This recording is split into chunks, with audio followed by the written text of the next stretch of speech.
But my father felt that we should have some Yiddish exposure. And so he hired, and he may not have been the only one, probably other people from the Polar Zion movement might have, they hired a tutor.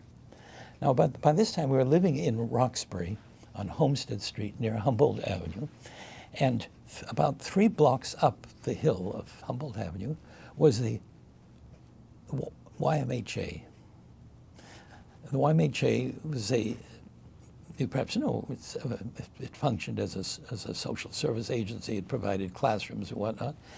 And my father hired a man, his name was, I think, Maurice Gordon.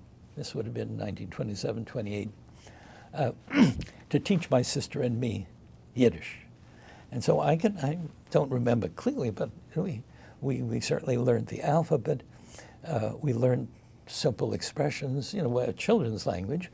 I learned to read, at least read enough so that over the years when my father sent me out to buy his Yiddish newspapers, I could at least read the headline. I probably didn't pursue much more. I learned songs like Affen Pripachok, I don't know if you know that, and a number of others, Hanukkah songs, Hanukkah, Yom Tov, that sort of thing. So Yiddish was not an unfamiliar language. Indeed, one of the best ways to learn a foreign language is put the radio on, and even if you don't understand it, get the rhythms in the head, and we acquired those. So my Yiddish training, however, didn't last because Mr. Gordon decided he would do Aliyah. He would join a kibbutz in what was then Palestine.